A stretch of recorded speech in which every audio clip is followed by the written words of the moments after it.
Hello, good morning guys. Once again ako si Nini Kargar. Matag na po ninyo og horoscope no. Karon Friday, May 10, 2024. So kini akong horoscope 10 up to 13 no. Okay, sa dili pa nato ipadayon ang pagsaysay sa inyong mga horoscope guys. Magampo sa ta ni Lord. Lord, thank you for everything. Thank you for the blessings. Thank you for the gift of life. In Jesus' name, Amen. In the name of the Father, of the Son, of the Holy Spirit. Amen. So, karon guys, atong isa-isay na ang atong daily horoscope or kapalaran. Pero karon dili guys, kay 10 to 13 mani ang mabot ninyo nga kapalaran, no? 10, 11, 12, 13, up to 13. So, for this. Okay. Ang nataw sa January, karon ang iyang batasan usahay, ang batasan ba sa January nga nataw usahay, gamugot lang, no? Gamugot. Siging, siging paso-paso, siging lakaw-lakaw, nga di siya kasabot sa iyang gibati. O mahimong dunay mga grasya nga maabot sa kalit basta karong 10 up to 13 nay balita nga grasya, no? Mahimot siyag malipay og iyang kabalaka mahanaw. Then February, ang February adunay pag-alagad usab. Mahimot anon siya kaayo sa tanan nga nagtan-aw kaniya ug malipayon usab siya sa iyang mga plano og dunay mga balita sa kalit nga wala niya palandunga og nakalukso siya sa tumang kalipay. Then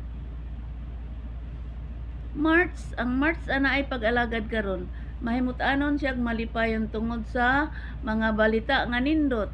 Nindot kay ang mga plano sa kinabuhi kay pinaagi sa pag-uswag og kini ikalipay gyud niya kaayo tungod kay kung adunay pag-alagad duna poy pangandam ug duna poy mga blessings nga moabot, no? Then April, ang April ana siya pag-alagad karon nga dili siya katugkad. Mahimong masol siya kaayo tungod kay dili siya niya masabtan kini og tungod niini nangita siya motabang saya alang sa pagsabot kung unsa kini og nahimot siya nalipay kay nagaydan siya, no? Then ang mi usab adunay pag-alagad karon. Kalit siya nga nahiuknol sa mga balita apan nasul usab siya. Nasul kung unsaon niya pag sulbad niini nga kalit siya nga na asol na balaka og nahikurat. Muna iya karon up to 10 up to 13. Mao nga karon naningkamot siya nakigbisog siya sa pag uswag alang sa kalambuan o alang sa tubag sa tanan niyang mga suliran. Then June, ang June na apoy pagka kwat sinanggo ni tawhana or bayhana. Ang sabi kwat sinanggo kanang garaon ba, joke-joke. Kini ang iyang plano usab alang sa pag-uswag. Mahimong dili siya katuo nga duna pay tao nga makagusto niya tungod sa iyang unsa man ka-insultador. Mao nga karon nakatugad siya kung mag-isa lang siya way problema kay paningkamutan niya mulambo unsay lamo progress og mulampo siya sa iyang mga tinguha.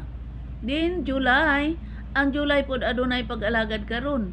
Kinahanglan siya nga mahuman sa iyang pag-alagad alang sa kalambuan o kalampusan.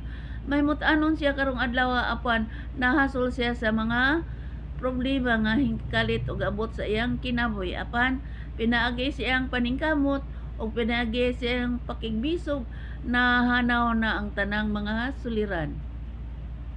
Din August, ang August kalit pud siya nga nahiuknol na haigking sa mga balita pero tungod sa iyang pagtuon ni Lord mahimong makatugkad siya nga kung ang tao maampuon mulambo o mulampos din hining kalibutan.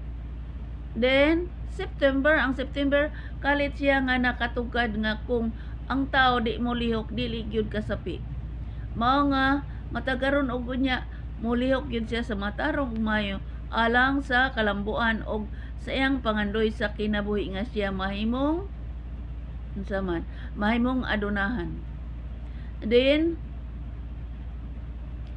October, ang October kalit pud kini nga nakatugkad nga kung ang tao dili mo lihok, dili gyud taro ang panginabuhi.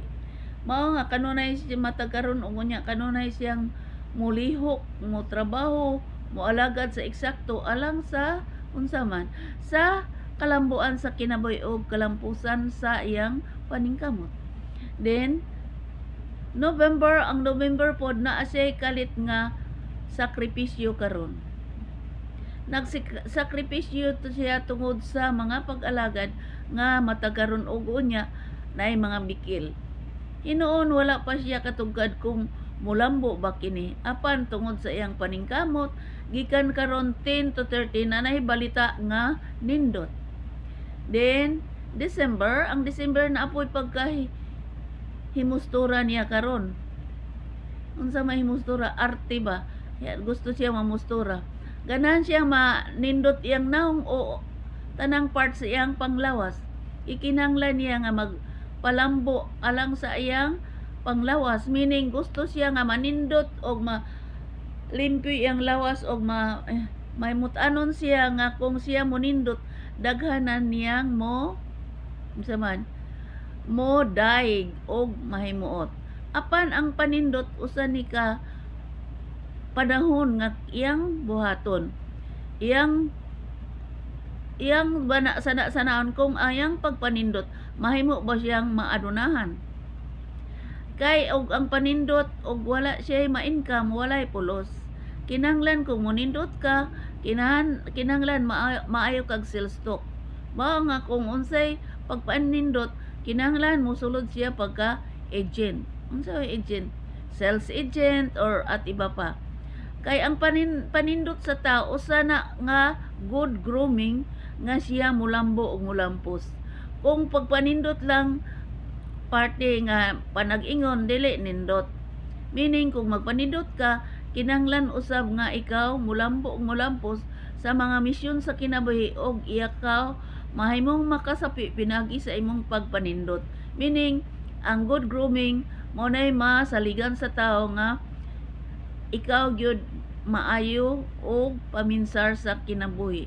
Kung ang good grooming igo lang himo nimo ang dekorasyon sa lain-laing dapit unsa dili nindot ngano ang tao pulan og mayon panindot mura pog unsa di na lang ana nay mga expression sa tao nga dili pug ka maka dawat nga kung ang magpanindot ka na po kay bahandi na kay salapi nga income or na kay sweldo nga nindot alang usab sa imong pagpanindot. Kay ang pagpanindot dili ra isa kahigayon hangtod na sa hangtod maintenance ba i-maintain ang pagpanindot aron ang tao dili mo yun nawa na gipanindot na pobre na siguro mo na kung magpanindot ka dapat maintain throughout your life kana.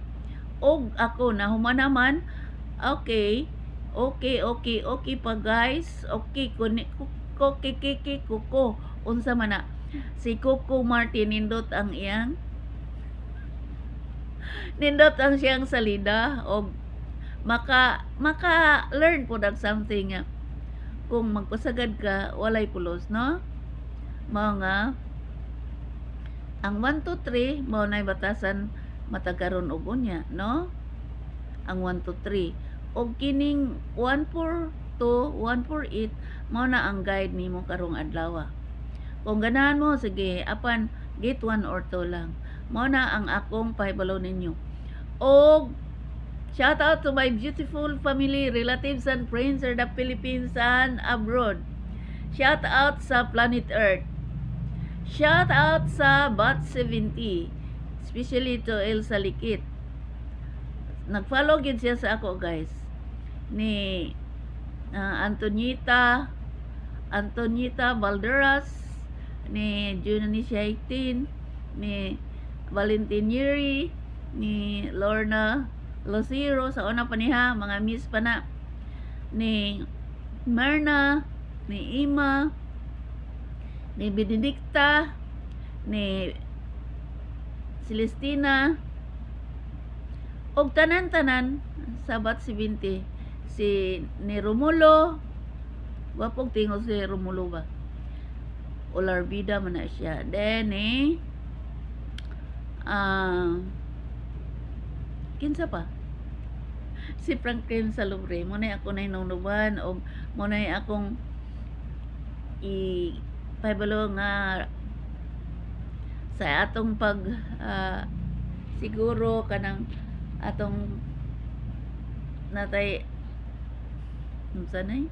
natay anahaan or magtapok-tapok ta at iba pa siguro dili ko sure pero maningkamot ko no December man to or November basta ana lang guys. Og